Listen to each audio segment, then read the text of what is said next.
Agosto. And I was dying inside. Opo kayo. Panganay ko. Hi! Matas ka kamay, nasa kamay, galaw-galaw. Ay, sorry. Niyari kung sino pinakalakas. Isa, dalawa. Hi! Hello! Mahas. Dito mas lang ka. Hi! Hello! Mahas. Malakas yung wangari. Malakas yung kanta. Dito kaya sa naman. Hi! Hello! Yeah. Magandang hapon sa inyo. Maraming salamat sa pagtulong ninyo sa aming pangyayari. Thank you very much. Alam ko, minsan na mag-ilang mga chairman, ayaw ko puntahin yung mga senior citizen. Kami naman, basta ito garantiya. Hindi namin sasayangin ang araw ninyo na makapakinig lamang ng mga panira. Hindi kayo uuwi. Garantisado, hindi kayo uuwi na punong-punong na buot, gamit, o ilis.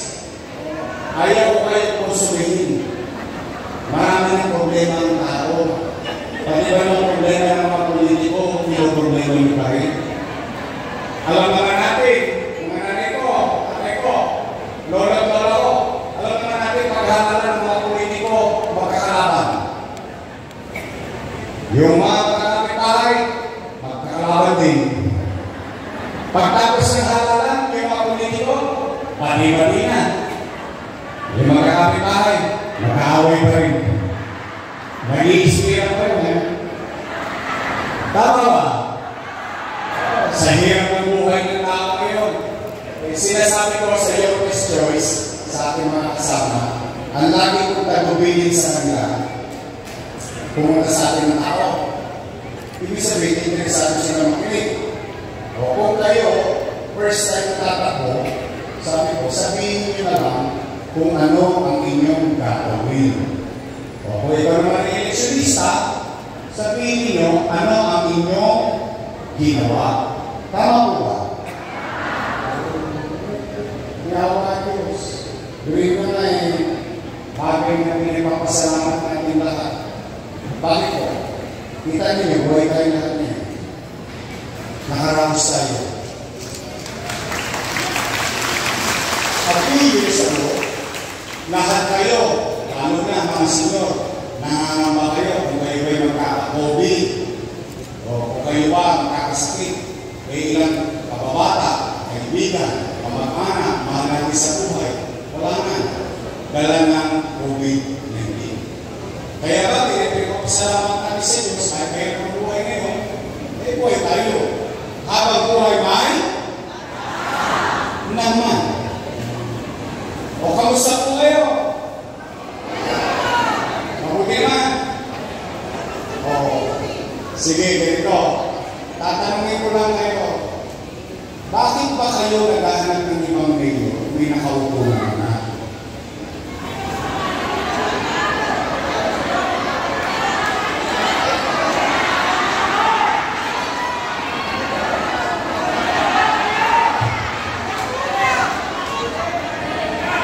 Hindi. Okay. Real talk na tayo rito. Kasi ang gusto nyo nakatikin lang yan. Hindi kasi nagtataka ako. Sila nakapwesto. Pag nag-iikot ako sa barangay, hindi pa ito, October 8, hindi pa ito filing. Pag nag-iikot ako sa barangay, sinisilog yung tao, bumalik ka na. Bumalik ka na. Bumalik ka na. Kaya ako nagtatanong, bakit naghahanap ang tao ng iba kung meron namang nakaupo? At ang mga nakaupo, ay mga talaga po yan. Alam niyo naman yun, inarugago yung mga yan. Bakit po? Sapagkat malaki ang utang na loob ko kay Danny Lacuna. Hindi ko yan itinutli.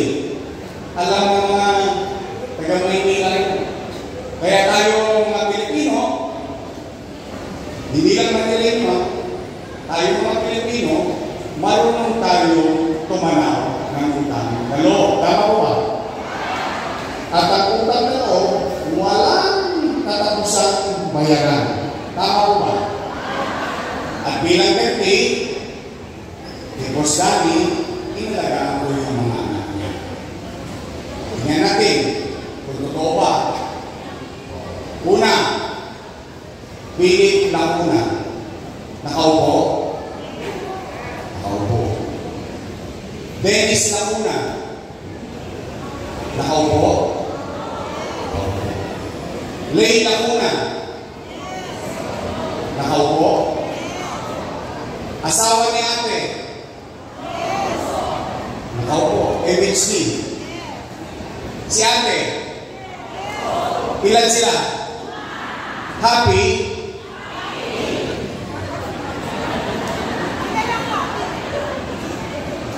Tingnan naman ninyo. Masaya ako. Kasi nakamit nila sa tulong nito, sa tulong natin lahat, na maging mayor din sila sa haba ng panahon. Ngayon, nagtanong ko sa inyo, maghanap kayo kahit isang dumagoso lang sa City Hall ngayon. Kahit isa lang. Alam niyo bakit? Isinantabi ko yung mga anak ko. Iniraos ko muna yung mga anak ni Boss Danny bilang pagtanaw ng utang. O ngayon, kung sila ay nagbuti o hindi, hindi naman ako para humusga. Taong bayan naman na magdedesisyon yan. Tama ba? At hindi nila dapat ikagalit. Bakit? Nananawagan yung taong bayan eh. Ang sabi nila, bumalik ka na. Bumalik ka na. Masama pa bang tugunin ko yung panawagan ng taong bayan? Tingnan po ninyo, ang pakiusap ko lang naman sa kanila, tatanong kayo na kung ang utang na loob. Ang pakiusap ko lang, pwede ba sa ibang paraan na lang? Sa ibang bagay na lang? Bakit? Hindi utang na loob din naman ako sa taong bayan eh.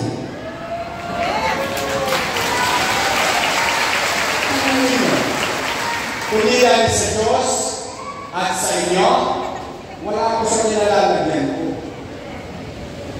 Masama pa naman na, o sige, taong bayan na nagtatanap, saan ako? Eh, ba't nagagaling sila lahat sa akin ngayon? Sumisigaw ka, wala na tayo! Napanood niyo? Nagulat ako eh, parang, talaga? Bakit? Magkasawa pa tayo na tayo malaki. Hinapon mo lahat ng gamit ko sa bahay. Naging episyente sa paglilingkod sa bayan. Kahit matulog ka ng maibig, kahit hindi ka na makita ng tao, iboboto ka ulit ng tao. Tama naman. Huwag kang kakabahan o huwag kang magkakamagan. Basta pinampanan mo itong ulit mo. Kung manatag ka, iboboto ka ng tao, magsawa ka dyan. Hindi naman talaga yun. Tama mo ba?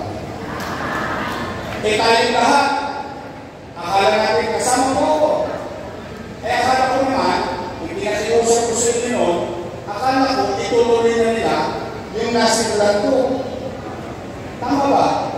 Hindi ba ang inasahan ninyo na itutuloy nila yung mga ginawa natin?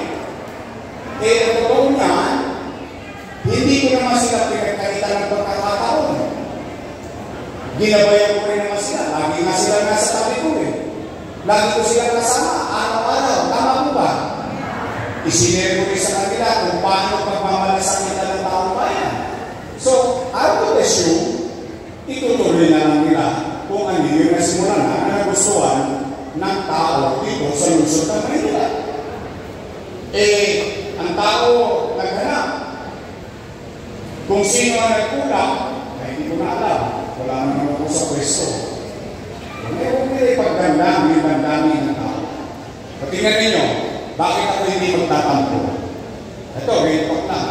Simple lang itong pag-uusapan natin. Huwag kayong mag-alala, hindi ko pakulit ng alas 7, baka mag-abono si Carlo Lopez. Kumain na ba kayo? Taas ang kumain, hindi mo kumain. Huwag kayo mag-alala, lilipas din yan. Kalay nyo, no? Taga-tondo Toys. Tingnan nyo, ba't hindi may pagkatako? Simple-simple lang. Senior citizen. For the first time, sa buong kasaysayan ng buhay ng mga naparito, yung iba sa inyo dito, inabot pa si Mayor Lacson, si Mayor Villegas. Pero patandaan ko, hindi ibig sabihin, sa inabahaba ng panahon ninyo ng pamumuhay sa Manila, first time nangyari, nagkaroon ng pensyon ang senior citizen. First time. Oh. Ano ang rule? Ano yung polisiya ko? Simple lang.